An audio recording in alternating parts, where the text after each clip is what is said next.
Di ba? Kaya ganyan ang NBI, mga bossing, duda sila eh. No, ikaw ba? Nakikita mo na, puro katarantaduhan yung mga pinagsasasabi ng mga bit-bit ni Topacio. Ganun-ganun mo lang din tatanggapin sa NBI? Hindi. Aalamin mo kung ano ang pakay. Aalamin mo kung bakit nila sinasabi to. Aalamin mo kung nagsasabi ba talaga ng katotohanan. Hindi pwede, uto-uto ka? Ano yun, DDS tayo? Alam mo na puro katarantaduhan yung mga pinagsasasabi doon sa mga hearing, doon sa mga press con nila. Tapos ikaw, NBI, sige, tuloy lang yan. Hindi. Matatalino yung mga nandyan sa NBI mga bossing. Karamihan dyan, baka mga lawyer at attorney pa nga ho. Di po ba, mga boss? Ngayon, asa na tayo? Andito pa din ho tayo, pero at least sarado na. Wala nang amoy.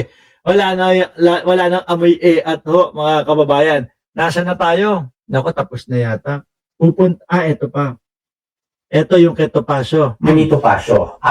Pagka ho kayo, mga bossing, kapag ka po kayo, merong mga tanong, merong hindi maintindihan, lalo na po sa usaping mga political ho, mga kababayan. Bibisitahin nyo yung channel sa Facebook page ni Attorney Carlo Ibanez.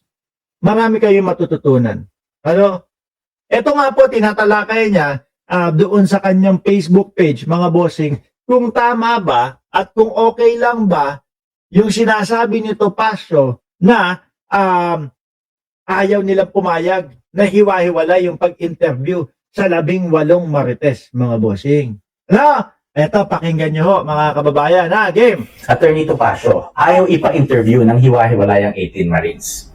So, pinatawag ng NBI ang 18 Marines. Kukunan dapat... May isa lang ho talaga ang sagot dito eh.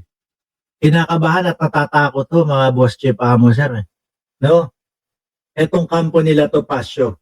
Kinakabahan at natatakot na magkaroon ng iba't ibang version, yung mga kwento at mga sasabihin nung 18 marites. Nandiyan na si Ma'am Liberty Torino. Si Topacio nga dinuro-duro niya yung lawyer na kinakausap nila. Ganyan naman yan style mga DDS. Manduduro, mandadarag.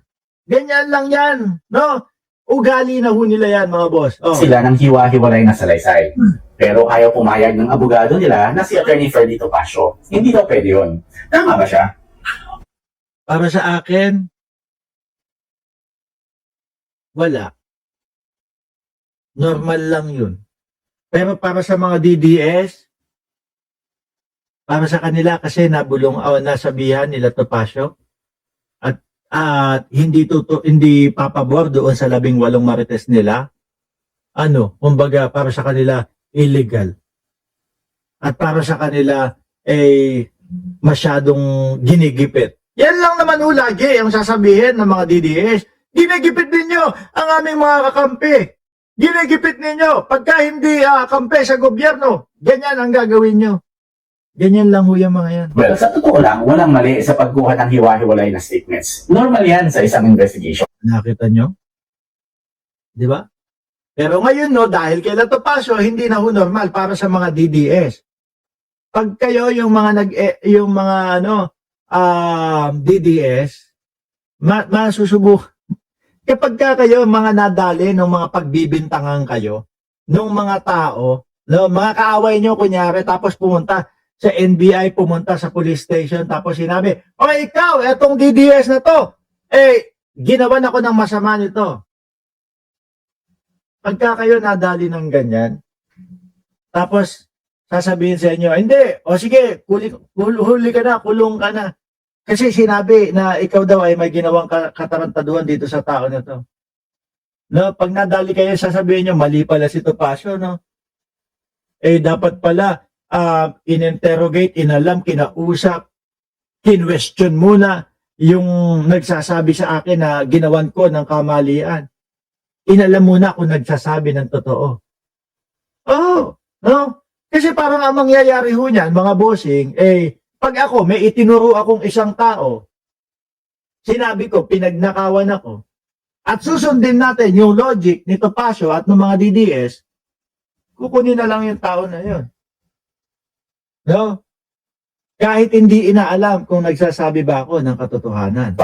In fact, ginagawa yan para masiguradong independent at consistent ang bawat testimony Correct. at hindi naapektuhan ang sinasabi ng bawat isa. Hindi lang yan sa NBI nangyayari. Kahit sa court, may tinatawag na exclusion of witnesses. At kahit doon sa inyong mga barangay, no, ginagawa din ho yan. Ibig sabihin, pinapalabas muna ang ibang witnesses habang nagtetestify ang isa.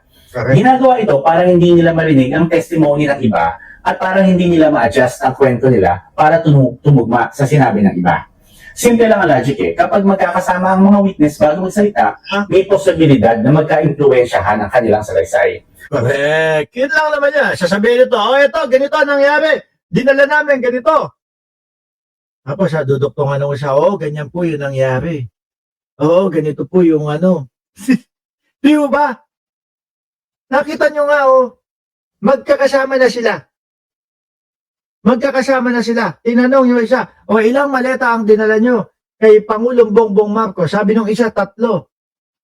Tapos tinanong naman yung isa, ilang maleta ang dinala nyo kay Bongbong Marcos? 5. Diyan pa nga lang ang gulo na eh.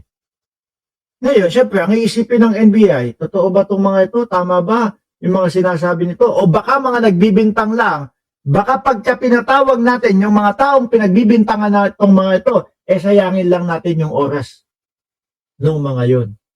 Kaya kailangan talaga, Attorney Tablatalo, isa-isahin. Malaman agad kung walang ka-sense yung mga pinagbibintang niyang 18 marites na yan. Pero kung hiwa-hiwalay ang pagkuha ng statements, mas madaling makita kung totoo ba at consistent ang kanilang mga kwento. Ngayon, si Atty. Topacio tumututol. Bakit?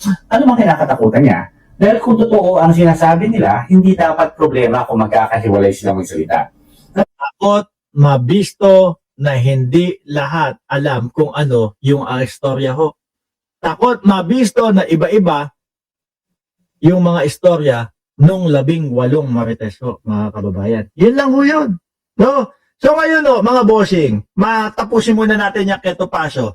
Pumunta na ho tayo dito kay Rodante Marcoleta. Ito mga kababayan, nakita ko doon sa post ng Facebook page na nakasulat ay Solid North, no? News Media. Ayan daw ho mga kababayan. Totoo ba to? Sinabi ni Rodante Marcoleta, kahit anong sabihin ko, susuportahan ako ng mga INC. Para naman sinasabi mo, sir, nauto-uto yung mga INC.